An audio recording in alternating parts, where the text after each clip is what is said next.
dalam Al-Quran, a'udzubillahi minasyaitonir rajim, wa adzim fin nasi bil hajji ya'tuka rijalan wa ala kulli dhamirin ya'tina min kulli fajjin amiq. Kata Allah, Allah perintahkan, Allah wajibkan kepada umat Islam untuk pergi haji ke Mekah. Ya'tuka rijalan, ada sebagian mereka pergi ke Mekah dengan berjalan kaki. Di Indonesia ada mulai viral pakai sepeda ontel kan, ada kan sampai 8 bulan. Wa ya'tina min kulli fajjin amiq, sebagian yang lain pergi ke Mekah dengan berkendaraan. Zaman sekarang enak, kita pergi ke Mekah 10 jam nyampe. Saya alhamdulillah ini tiap bulan nih, sebelum puasa ke Mekah. Bulan puasa kemarin ke Mekah, ini baru datang seminggu yang lalu. Seminggu yang lalu, alhamdulillah. Mudah-mudahan semua yang belum nyampe ke Mekah oleh Allah disampaikan ke Mekah. Yang udah sampai, mudah-mudahan sampai lagi. Enak kalau pakai pesawat 10 jam nyampe. Ya, saya haji pertama kali tahun 2008 pakai bis, 2 hari 2 malam. Tapi bukan dari Pontianak, dari negara Yaman. Kebetulan dulu mondok di Yaman dengan Habib Tohal Jufri, Buya Yahya, kakak kelas. Itu 2 hari 2 malam pakai bis, tapi masih enak di bis. Di bis ada WC, ada AC, makan di restoran, tidur di hotel. Bagaimana dengan hajinya Nabi Muhammad? Berminggu-minggu baru sampai ke Mekah. Kehujanan, kedinginan, kepanasan dengan apa? Mengendarai unta. Bahkan diriwayatkan ada sebagian ulama ke Mekah 1 tahun baru nyampe. 1 tahun. Baru nyampe ke Mekah. Dengan apa? Dengan berjalan kaki.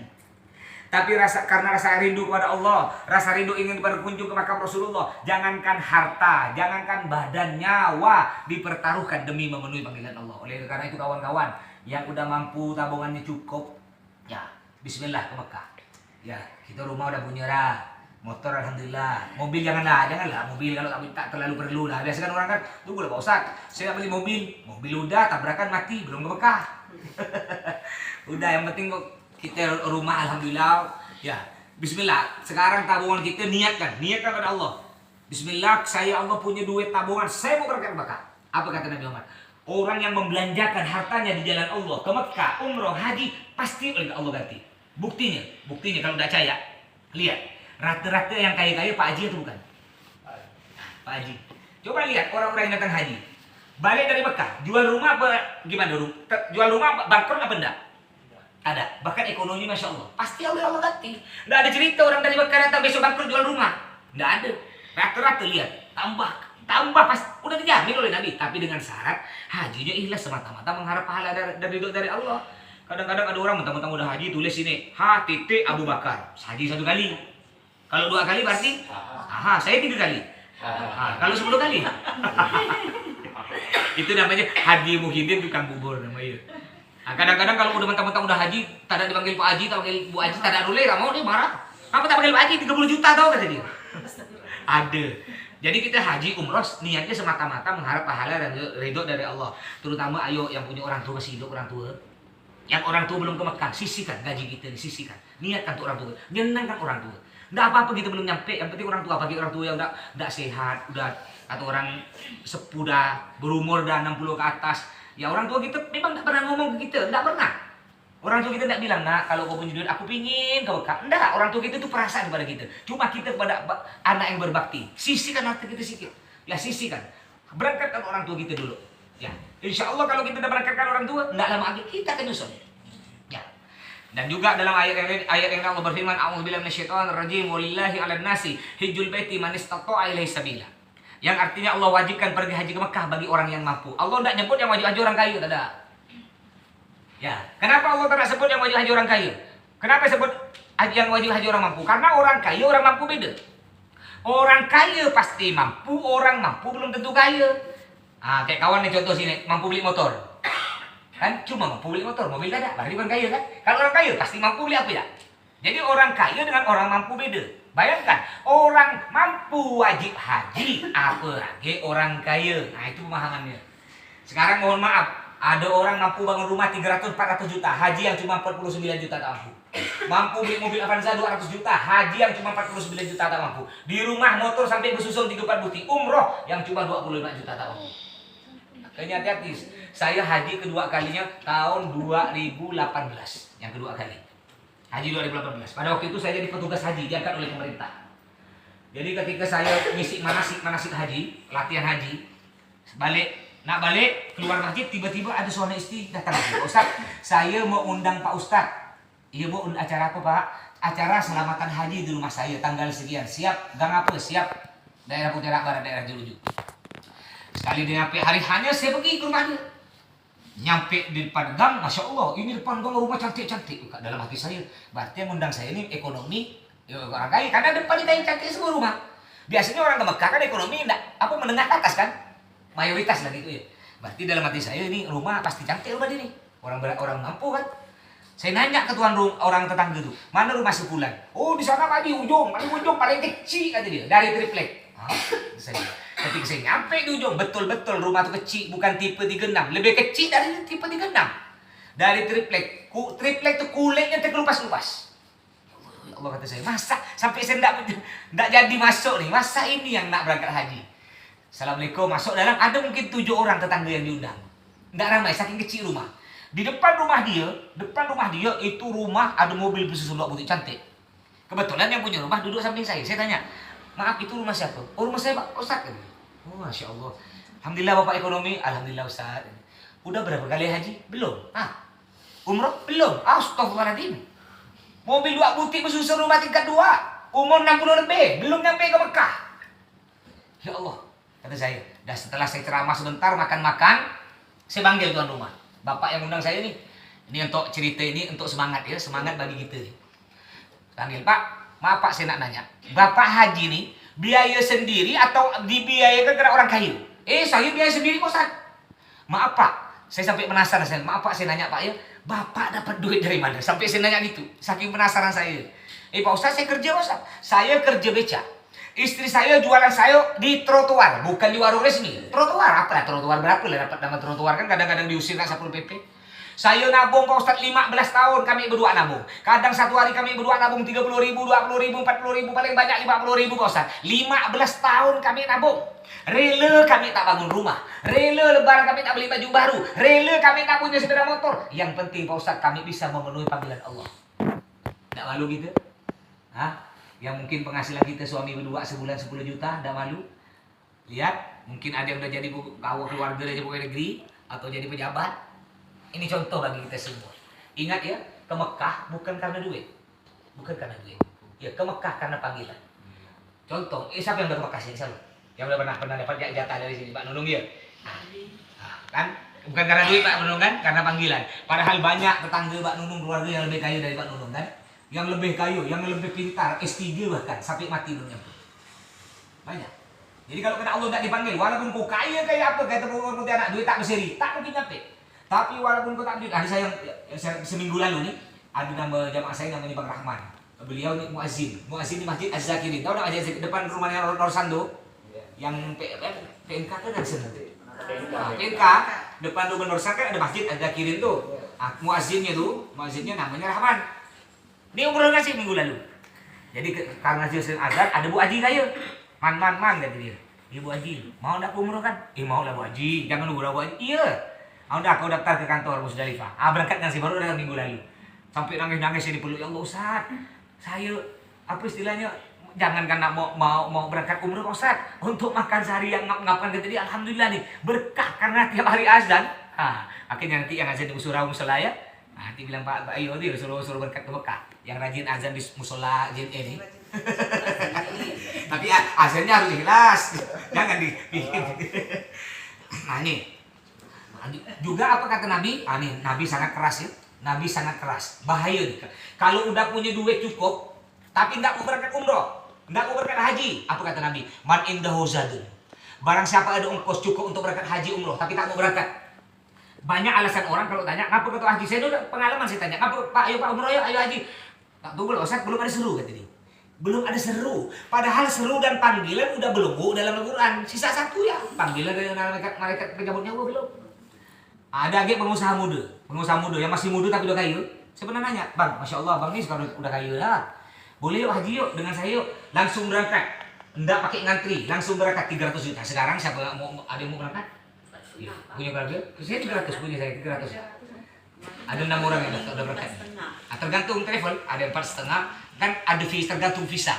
Ada visa furoda, ada visa kerajaan, ya ada visa plus, ada visa wisata kunjungan. Tergantung visanya.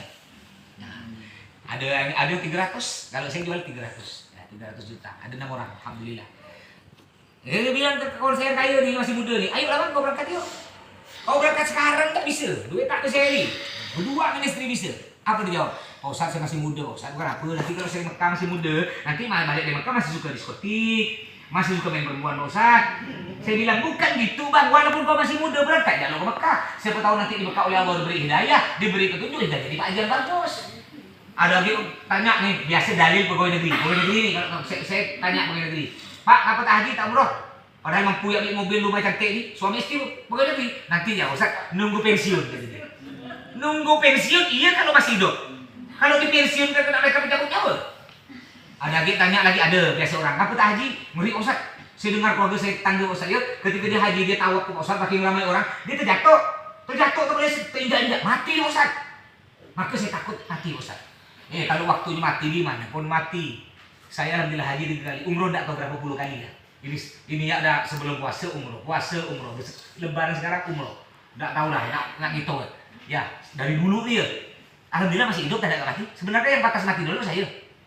Yang setiap bulan ke Mekah kan, tapi alhamdulillah masih hidup, malah tambah ganteng kan? Kata sehari ini lah istri saya. Jadi jangan kita takut kalau waktunya mati di mana pun mati. Contoh bukti, kita punya keluarga. Pernah dengar berita tak? Keluarga, kawan, tetangga yang enggak sakit tiba-tiba mati ada tak? Ada kan? Tiba-tiba dengar berita, baru ya ketemu aku di pasar, dapat sejam mati. Sampai kita tak jaga. Ada juga kita punya tetangga keluarga 3 tahun sakit tak mati. Ngapa? Karena belum ajal. Apa kita takutkan? Ada lagi tanya biasanya, ngapa tak haji tak sempat, ngapa tak umroh tak sempat, ngapa tak sholat tak sempat, yang muda-muda ngapa tak bertobat tak sempat. Hati-hati, malaikat pencabut nyawa selalu sempat nyabut nyawa kita. Baik kita sempat tak sempat, malaikat selalu sempat. Mumpung hari ini malaikat tak ada sempat, rajin dari sholat, cepat datang umroh haji, cepat bertobat. Juga sedikit lagi, nah nanti ini kan bulan haji, selain diwajibkan haji, ya umroh, juga tidak kalah penting, biasa di bulan haji dianjurkan kita ngapa? Berkorban. Ini penting juga. Mungkin kalau haji mahal kan. Sekarang haji kurang lebih 50 juta. Itu ongkosnya tuh.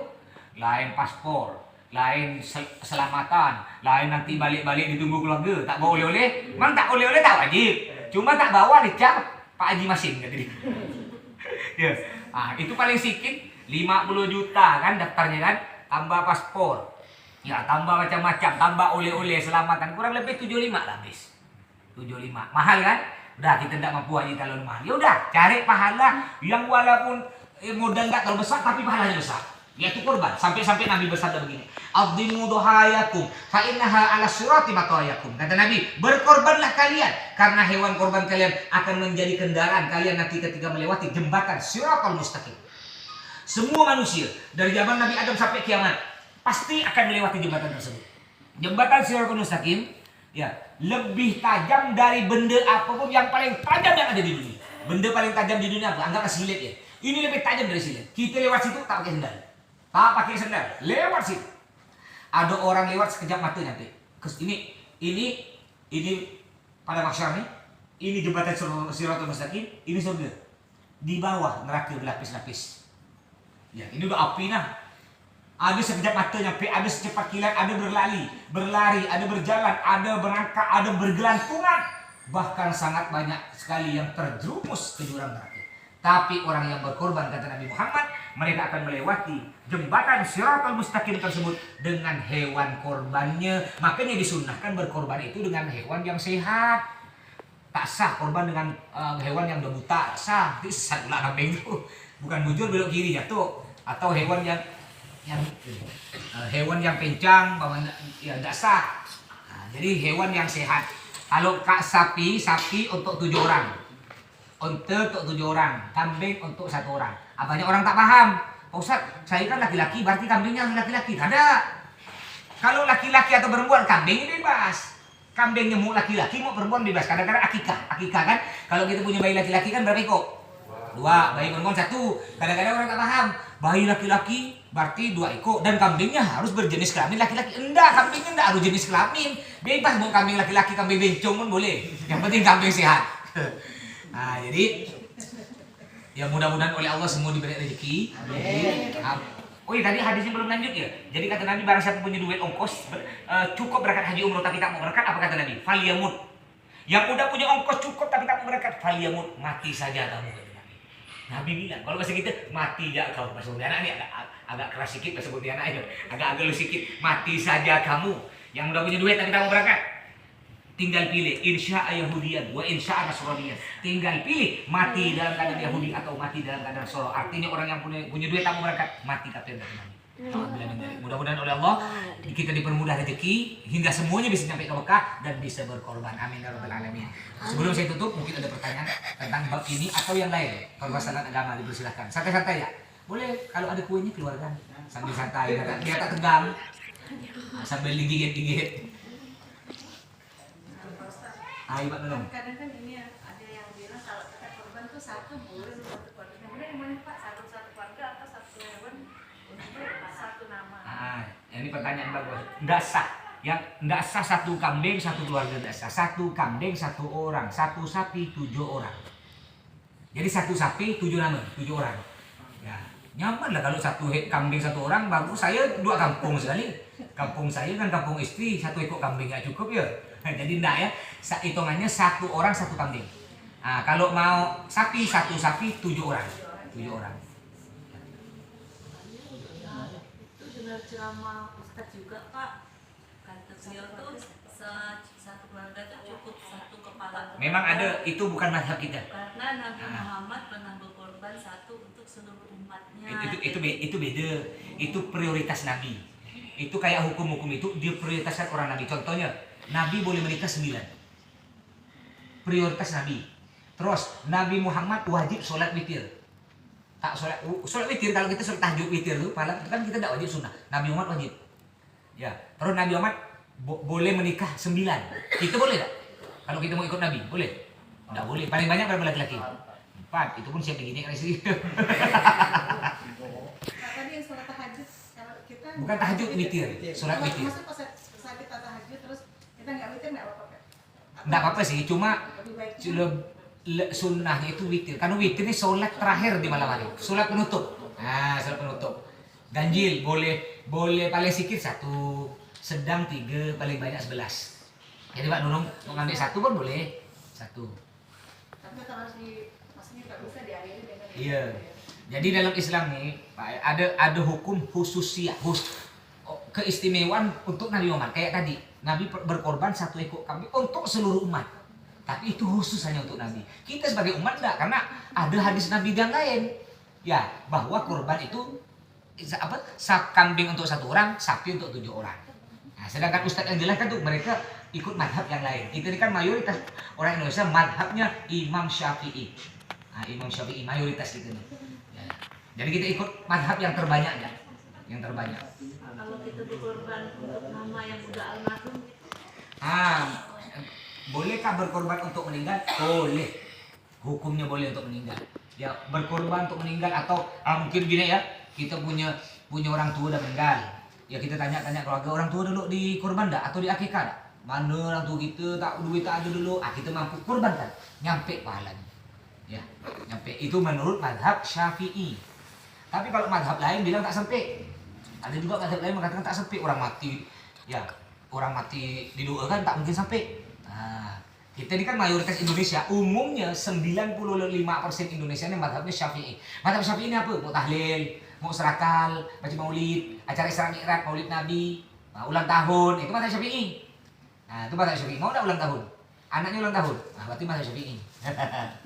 Kalau ulang tahun bid'ah, baca serakal bid'ah, ini bid'ah, berarti bukan mazhab Syafi'i. Nah, mazhab lain.